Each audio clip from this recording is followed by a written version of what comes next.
गोवर्धन लीला के बाद कान्हा की मस्ती भरी कहानियों में आज हम सुनेंगे कैसे कृष्ण ने वरुण लोक की कैद से अपने पिता नंद महाराज को छुड़ाया।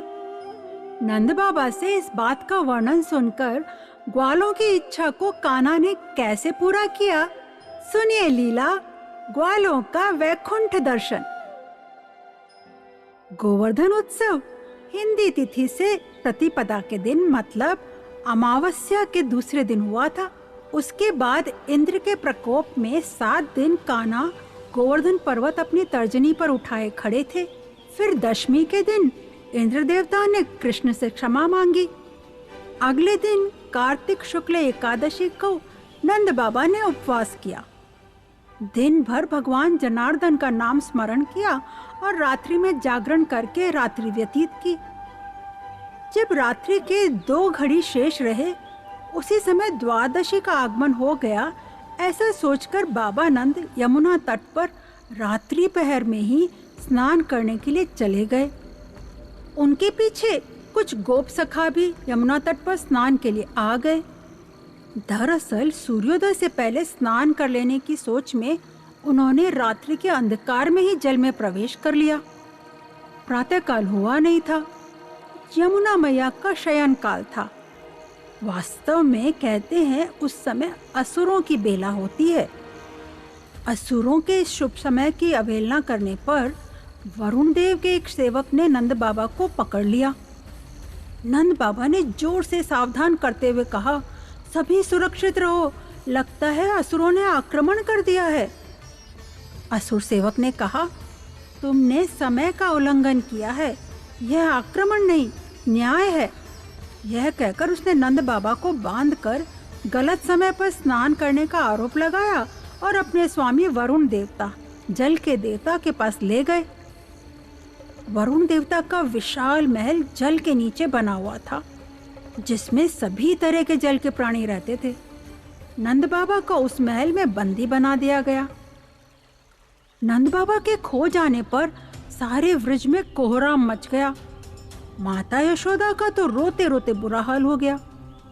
अब तक कृष्ण के विभिन्न चमत्कारों से ब्रजवासियों को पता लग गया था कि कृष्ण कोई साधारण मानव तो है नहीं। उन्होंने धर्म की रक्षा के लिए नंद और यशोदा के पुत्र के रूप में अवतार लिया है। इसलिए सारे गोप कृष्ण के पास गए और कहा, कृष्ण अब तुम ही अपने पिता का पता लगा सकते हो, तुम ही हम सबके एकमात्र रक्षक हो। अतः जैसे भी हो शीघ्र से शीघ्र नंद बाबा का पता लगाकर इस संकट का निवारण करो। जब कृष्ण ने ब्रजवासियों की व्याकुलता देखी और जाना कि उनके पिताजी को वरुण देवता का कोई सेवक ले गया है, तब वे वरुण लोक गए। जब वरुण देव ने देखा कि कृष्ण स्वयं उनके यहाँ पधारे हैं, तब वे वरुण लोक के दरवाजे पर उन्हें लेने आए और उनको अपने आसन पर बैठाया और उनका विधिवत सत्कार किया। कृष्ण के आने से उनका रोम रोम आनंद से खिल उठा।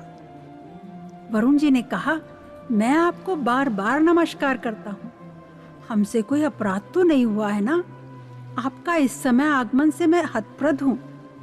कृष्ण बोले, हाँ निश्चित रूप से तुमने बहुत बड़ा अपराध किया है। तुम नहीं जानते हो कि तुमने मेरे बाबा नंद को बंदी बना रखा है। यह सुनकर वरुण देव हैरान होकर माफी मांगते हुए बोले, मेरा सेवक मूढ़ और अनजान है, वही आपके पिताजी को ले आया होगा। आप कृपा करके उसके अपराध को क्षमा कर दीजिए। मैं जानता हूँ कि आप अपने पिता का बहुत मान करते हैं, उन्हें आप सादर ले जाइए। ऐसा कहकर नंद बाबा को मुक्त किया। नंद बाबा ने अपने पुत्र कृष्ण को गले से लगा लिया और कहा, अब मुझे संसार में किसी का भी भय नहीं है। मुझे पूर्णतः भरोसा हो गया है कि कोई भी दुष्ट या राक्षस मेरे कान्हा का बाल भी बांका नहीं कर सकता। कृष्ण वरुण को आशीर्वाद देकर नंद बाबा के साथ वृंदावन लौट आए। ब्रजवासियों के आनंद का तो ठिकाना ही न रहा। सभी लोगों ने कृष्ण की भूरी भूरी प्रशंसा की। नंद बाबा ने वरुण लोक का जो ऐश्वर्य देखा था और वहां के निवासियों को कृष्ण के चरणों में झुक झुक कर प्रणाम करते हुए देखा था, उसकी उन्होंने एक पिता के रूप में अपने बेटे के बारे में, उसके सम्मान के बारे में गोपों से खूब चर्चा की। वे तो विस्मित थे कि इतने ऐश्वर्य वाले देवता भी उनके बेटे का इतना सम्मान कर रहे हैं। कान्हा बचपन से असुरों का नाश कर रहे थे, तो भी नंद बाबा और यशोदा मैया उन्हें अपना लाडला लल्ला ही मानते रहे। इसलिए जब वरुण देवता ने नंद बाबा के सामने उनका सम्मान किया, तो वे उसे कान्हा के एक आश्चर्यजनक अद्वितीय बालक होने का सम्मान ही समझ रहे थे। नंद बाबा ने सभी वृंदावन वासियों को उत्साह से बताया, जब वरुण सेवक मुझे वरुण लोक में बांधकर ले गया और तब हमारा कान्हा वहां पहुंचा, तो वरुण थर थर कांपता हुआ अपने विशाल सिंहासन से उठकर कान्हा के चरणों में गिरकर क्षमा प्रार्थना करने लगा और मुझसे भी उसने क्षमा मांगी और फिर कन्हैया को उसके सिंहासन पर बैठाकर पूजा अर्चना की। इस प्रकार नंद बाबा की बातें सुनकर वृंदावन वासी विचार कर कहने लगे, नंद बाबा, हमने तो पहले ही कहा था कि हो न हो हमारा कन्हैया निश्चित रूप से नारायण का अवतार ही है। जिस तरह इसने 7 कोस के गोवर्धन पर्वत को अपनी छोटी उंगली पर धारण किया, वह कोई साधारण कार्य नहीं था। गोपों की बातों से कृष्ण समझ गए कि वृंदावन वासी उन्हें भगवान नारायण का अवतार मानने लगे हैं। अब वे भी कान्हा के दिव्य वैकुंठ लोक के दर्शन करना चाहते हैं।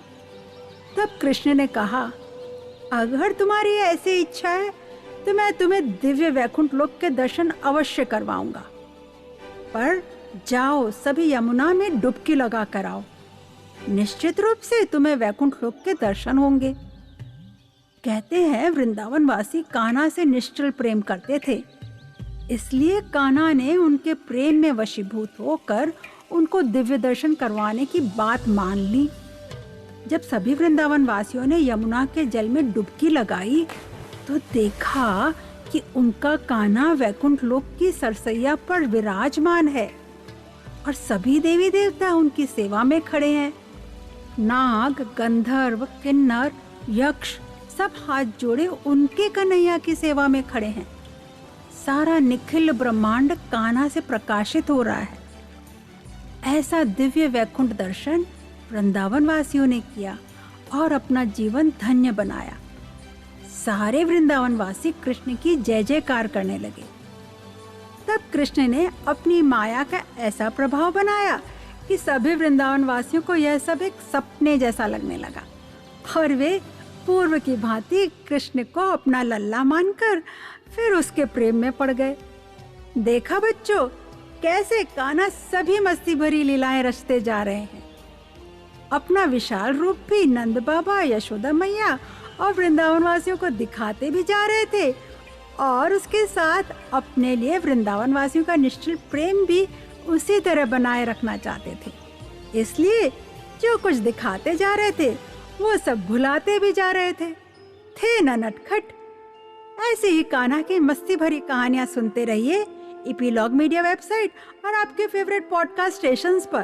कान्हा का वैकुंठ कैसा होगा, क्या क्या होगा वहां पर, कैसा अद्भुत दृश्य होगा। बच्चों, अगर ड्रॉ नहीं कर सकते हो तो अपनी आवाज में हमें बोल कर, गा कर, रिकॉर्ड करके भेजो। हम भी सुने, आपकी कल्पना और सभी सुनने वालों को भी सुनाएंगे। तो जल्दी से अपनी आवाज में रिकॉर्ड कर हमें भेजें।